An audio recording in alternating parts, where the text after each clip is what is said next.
I can't think of anything that's been done during the Bush administration that's been helpful to cities. There's a lot that the federal government does in terms of policy, in terms of financing, that impacts us in our cities every single day. And I hope that we see things go in an entirely different direction than during these disastrous Bush years, because Republicans and Democrats alike among mayors in this country have been very, very upset and concerned about the disregard for cities by this administration. I think it's been very symbolic, and a lot of mayors that I know have noted this, that when we go back to Washington, D.C. annually for the U.S. Conference of Mayors meetings, we used to go over to the Clinton White House, and President Clinton would speak to all of us. He'd meet all of us individually, then he would speak to us as a group, and he would know this material. I don't think he had any notes. He knew and cared very deeply about the issues facing cities nationwide. And it showed in terms of his policies. Not once during the Bush administration has there been an invitation to go over to the White House, and although President Bush has dropped in on a few meetings of the Conference of Mayors, there's not been any of that sort of relationship. This is a president who I think has not only entirely neglected cities, but has hurt our cities in such enormous ways, both in terms of policy making and with the kinds of fiscal decisions that have been made.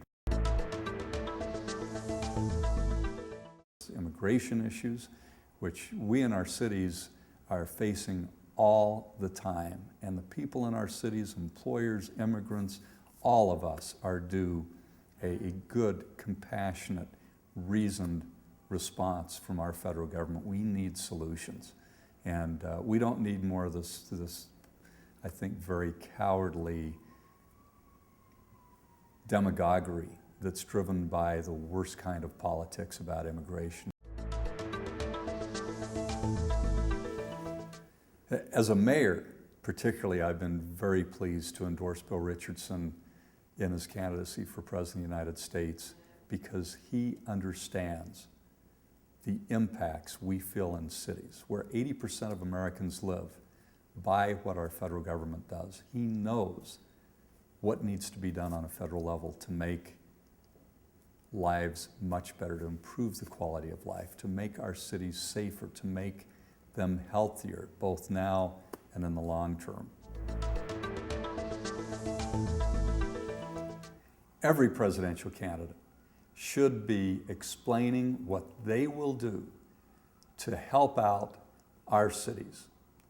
And on the federal level, so much of what happens, our air quality, our schools, our transportation projects, all of that depends on what our federal government does, how we deal with our immigrant population. We need these solutions, and these candidates need to be looking straight, telling it straight to the American people in terms of what they will do as president in helping lead this country toward a much better, more progressive, more productive relationship with our cities.